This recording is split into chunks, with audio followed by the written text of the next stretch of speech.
Judaism.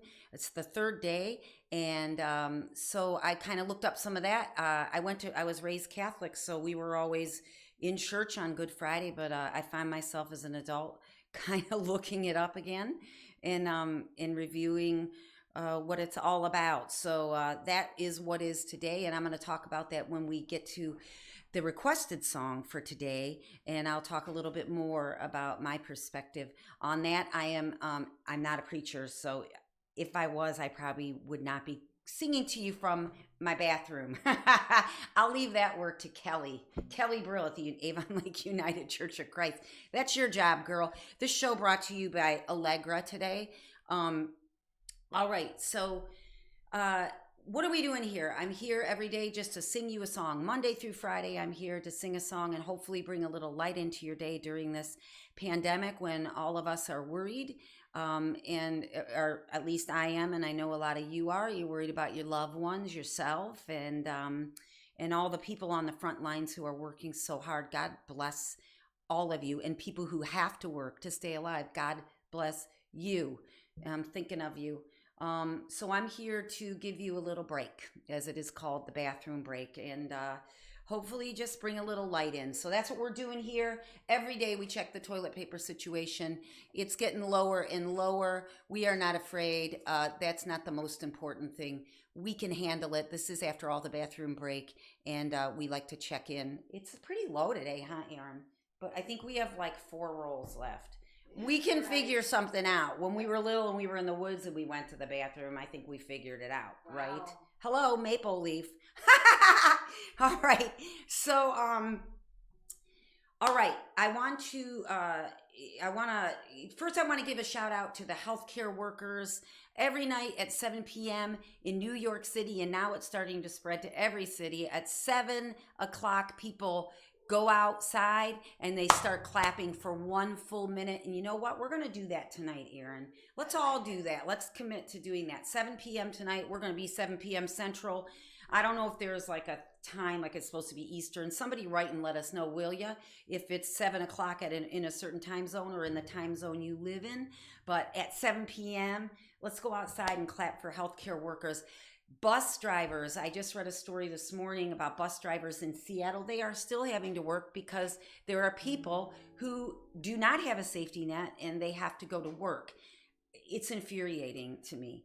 And some bus driver in Seattle, a story I read this morning, said he wears a mask that was issued to him by his employer like years ago, and he wears the same one every day. And he described it. He said, I'm just going to try to remember. He said, everybody's got a gun now, but nobody knows who has bullets. So metaphor for the virus. We don't know who's sick because I think less than 1% testing has gone on. I'm not going to go on and on, but I really wish there was more testing so we could keep people in nursing homes, on buses, safe and isolated if they need to be isolated. I'd love to see more tests. Okay, so out to healthcare workers, bus drivers, people working, people like my brother who's working for the city of Sheffield Lake in Ohio. He fixes all of their equipment, all their police cars, their medical cars, fire trucks, everything. So Robbie, I love you. Stay safe. Keep those gloves on. All right, so let's see. I think we should talk to the gals, and this is what I'm going to talk about. Okay.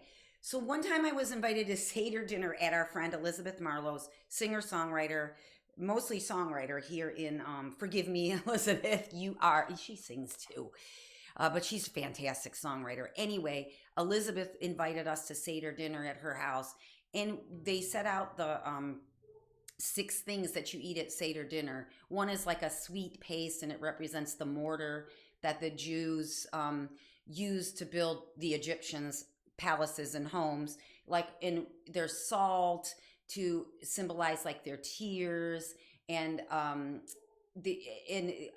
egg to symbolize like rebirth. So it's all marking the exodus of the Jews away from the Egyptians toward freedom and a place to be. But when Elizabeth had that dinner, remember, Aaron, we were asking all kinds of questions like, what's this salt for? And they're like, and what's this egg for? Well, I think so. Elizabeth, admit it, you did not know. My Hebrew friend Elizabeth. So anyway, let's ask Siri and Alexis if they know about the Seder dinner. Okay, she's always spying, as you can see her. I don't know if you can see this. Can you see that her yellow light is flashing, Miss? Because we got a delivery this morning. So let me ask. How do I ask her, Erin? Do I just ask her? Play notification. Alexa, play notification. One new notification. From Amazon Shopping. A shipment has arrived, including cat food. Cat food. See, she's always spying, Erin. No, she knows. She does She's know. an Amazon Yesterday she tried to learn my voice, and I was like, I wasn't having it. She was asking me my last name. All right. Okay, so Alexa, what does the salt in a Seder dinner symbolize? Here's something I found on Fatco. The Passover Seder meal usually begins with a hard-boiled egg dipped in salt water. Oh, but she didn't say what it symbolizes. No. It says a hard-boiled egg dipped in salt. So it's like rebirth. That's the egg. Like, not fertility, but rebirth. I'm thinking of Easter. Let's not figure out. Yeah. And then salt is the tears that were cried from out of pain. I don't know about that. So Siri versus Alexa, I'm putting up polls now, and I don't know about that one. At least she knew what we got in the mail, which is cat food. Okay, let's ask Siri. Siri, what does the salt in a Seder dinner symbolize? I found this on the web. She's always like, I found this. I don't know if you can hear Eve in the background, but she's going nuts. I don't know who's here. Okay, oh, this is Seder for Dummies. Thanks a lot. I don't like being called a dummy ever. Okay, so dummies.com. Thank you. So just strike one against Siri for that. Okay. Almost every Passover includes various ritual foods and other items. Nothing is selected randomly. No kidding. At Passover Seder, the following traditional items are on the table. The plate. Okay, here she has a whole rundown of the salt and the egg. Look at this picture. Just look at this picture. I'm telling you, Siri's got it down. Like, we get a photo. Oh gosh, somebody's popping up. A stupid ad. Okay. She has a nice picture. All right, let's keep it rolling. I say Siri wins today. Erin, here you go. All right. Today's song is by request. It's Shine Lord. This is off of my Christmas One Voice, One Guitar CD that I did with my buddy Pete Cavano back in Cleveland, extraordinary guitarist in Cleveland. If you like the song and you want it, you cannot order the hard copy anymore. It's sold out, but you can download it if you'd like. Please do. This is requested by my dad, and what I can tell you about how I wrote this is I don't know. I cannot remember. I know it came fast. I know I was writing it for Christmas because I was going to be part of the service at the United Church of Christ in Avon Lake, and I needed a song, and so I wrote this. And all I want to say about this is that Jesus was a troublemaker.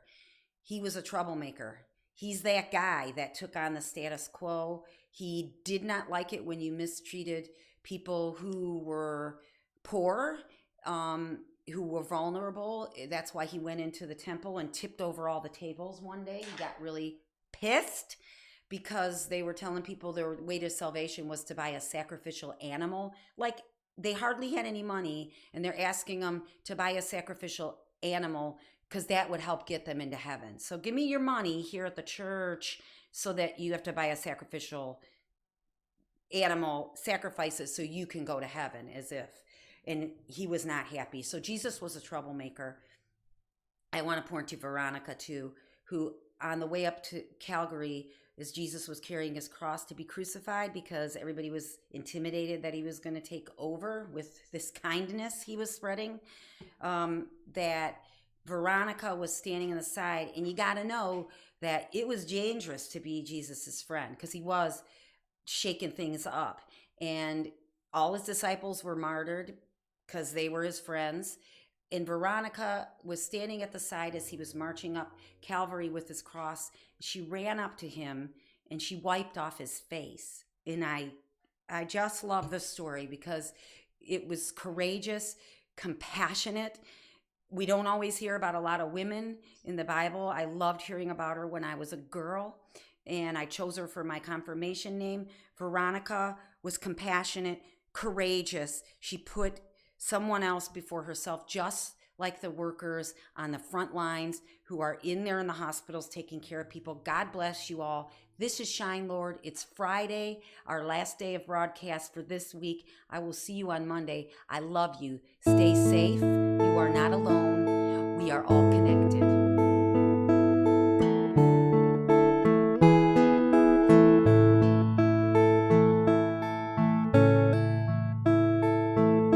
Shine, Lord, oh shine, Lord, and light the weary world. Show us your kindness, peace, and love unfurled, with arms open wide. You will teach us to abide. Shine, Lord, oh shine, Lord, and light the weary world.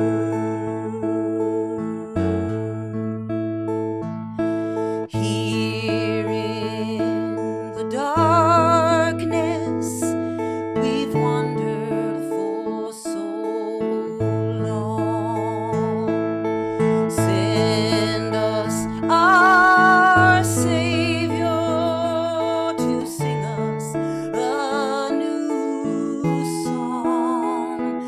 Lay our arms on the ground. Let the holy trumpet sound. Shine, Lord, oh shine, Lord, and light the weary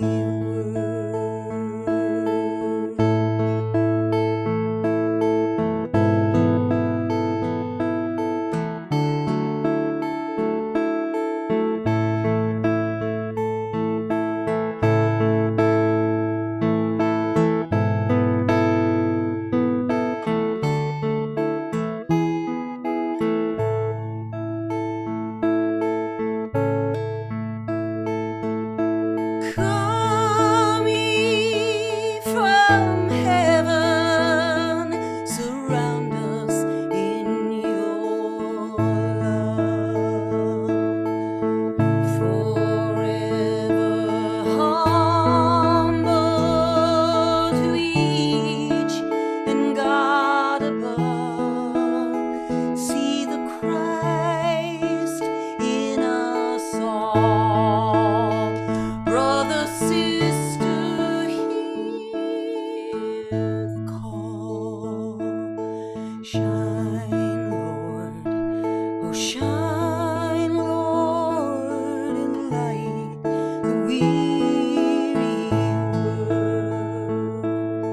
Shine, Lord, oh shine, Lord, shine, shine, shine.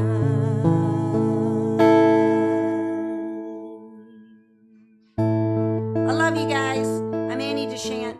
This is the 11:30 bathroom break. Come and see us again on Monday. Go outside, breathe in some fresh air. I like you. I love you.